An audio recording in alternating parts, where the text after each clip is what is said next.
This broadcast is brought to you by the British Israel Church of God.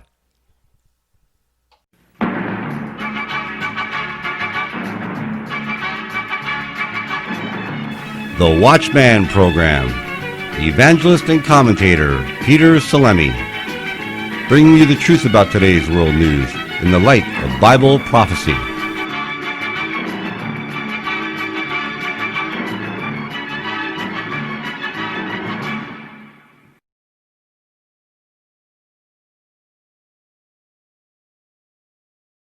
Hi, Peter Salemi, and welcome back to the fourth and last installment of this video series on the four horsemen of the apocalypse. Now, in the last three videos, we discovered the first horseman meant false messiahs or imposters, kings, coming in the name of Christ and deceiving many, many people. The second horseman symbolized warfare, and then the third horseman symbolized famine. And now we get to the fourth and final horseman of the apocalypse, and he is the worst of them all, because the difference between this horseman and the other three is the first three just afflicted and decimated their subjects, where this last horseman actually exterminates everyone in its path. Now, the Apostle John saw this vision, and we're going to show you this clip of the vision that the Apostle John saw. Take a look at this clip. When he opened the fourth seal, I heard the voice of the fourth living creature saying, "Come and see." And I looked, and behold, a pale horse.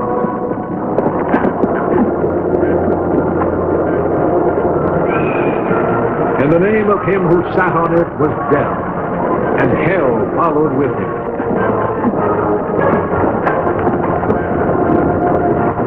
And power was given to them over a fourth of the earth, to kill with sword, with hunger, with death, and by the beasts of the earth.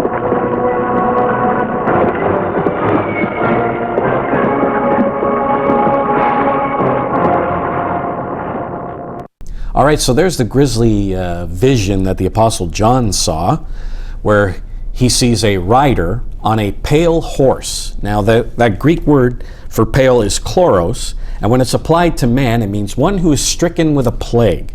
And this rider is called Death.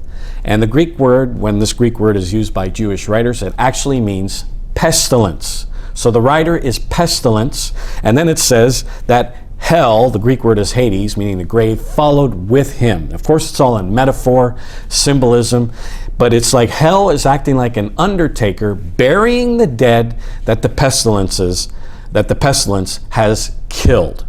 And so, obviously, this fourth rider means pestilence, disease epidemics. And in Matthew the 24th chapter, verse 7, Jesus Christ says, after famines, which is the third rider, comes pestilences, which is the fourth rider. And it's interesting that Matthew 24 actually interprets the symbols of Revelation, the 6th chapter.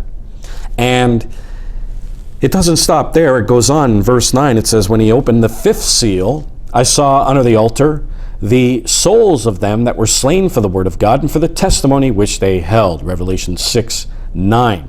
And Jesus Christ says in verse 9 of Matthew 24, for then they shall deliver you up to be afflicted, and shall kill you, and you shall be hated of all nations for my name's sake. And then he goes on in verse 21 and calls this the Great Tribulation.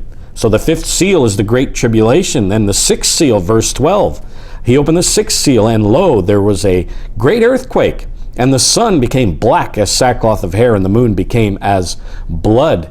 A little later on in Matthew 24, it says, immediately after the tribulation of those days, the sun shall be darkened, and the moon shall not give her light. So the sixth seal happens after the tribulation, just before the day of the Lord.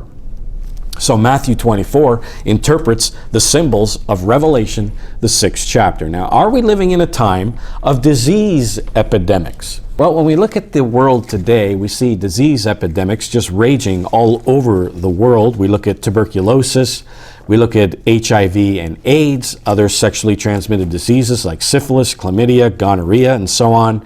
We see whooping cough, diphtheria, measles, meningitis, hepatitis, malaria. leprosy, dengue fever, rabies, hookworm disease. We see heart diseases, tuberculosis, malaria, and Ebola, which just struck the Congo just last month, killed 2,200 people. And I can go on and on with all these diseases. And of course, right now, what we're dealing with is the coronavirus, which originated in China.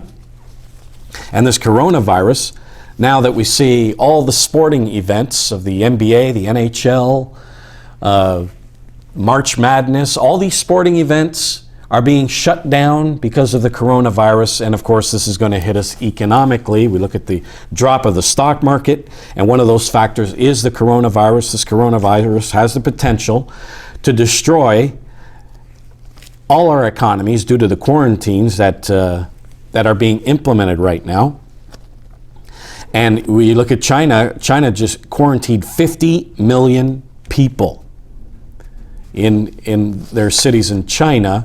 And there are reports now by Fox News that mass graves are being dug up to dispose of corpses in China because of the death totals that are so much higher than what of course, the communist Chinese regime is willing to tell the world. So this has the potential of shutting down the global economy due to the quarantines, which we're seeing implemented right now. Now, it's interesting that the coronavirus, they are saying that it originated. Some people are saying that this is a bioweapon, but other people are saying that it originated in people eating wild animals like bats and pigs and so on.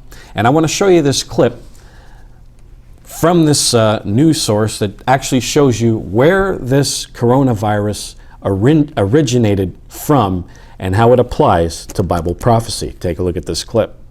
A lot of the viruses that make us sick actually originate in animals. Some of the viruses that cause the flu come from birds and pigs. HIV/AIDS comes from chimpanzees. The deadly Ebola virus likely originates in bats. And in the case of the 2019 coronavirus, there's some evidence it went from a bat to a pangolin before infecting a human. While viruses are very good at jumping between species, it's rare for a deadly one to make this journey all the way to humans. That's because it would need all these hosts to encounter each other at some point. That's where the Wuhan Market comes in. It's a wet market. A kind of place where live animals are slaughtered and sold for consumption. It was not a surprise at all, and I think that it was not a surprise to many scientists.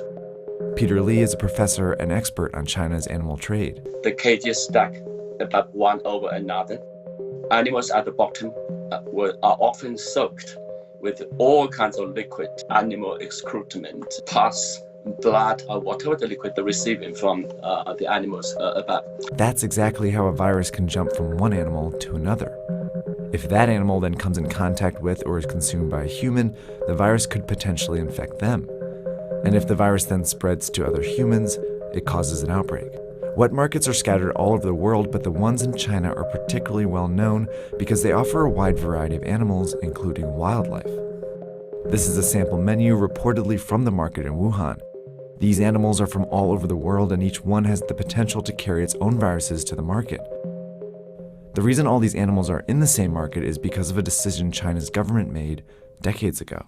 All right, now isn't it interesting that at the end of the prophecy of the four horsemen in verse 8 of Revelation 6, it says this, "And power was given unto them," that's the four horsemen, "over the fourth part of the earth," so a quarter of the earth belongs to them, "to kill with sword," that's war, "with hunger," that's famine, "and with death," meaning pestilence. And it says with, but it should be read by, "and by the beasts of the earth." Many of these pestilences have originated with these animals like bats and pigs and so on. So are we living in a time where we are experiencing pestilences around this world? Yes, we are. Are we experiencing a time of famine? Yes, we are. Of warfare? Yes, we are. Of deception? Yes, we are. Are the four horsemen riding today in this modern day in which we live? Absolutely. Get this free booklet, download it free of charge off our website, britishisrael.ca. Inside the book of Revelation, we go through with you step by step every single chapter, a summary of what's going on in every chapter, and we explain to you what each what all the symbols mean in the book of Revelation. Download it, britishisrael.ca. This is Peter Salemi saying goodbye, friends, and I'll see you here next time on the Watchman program.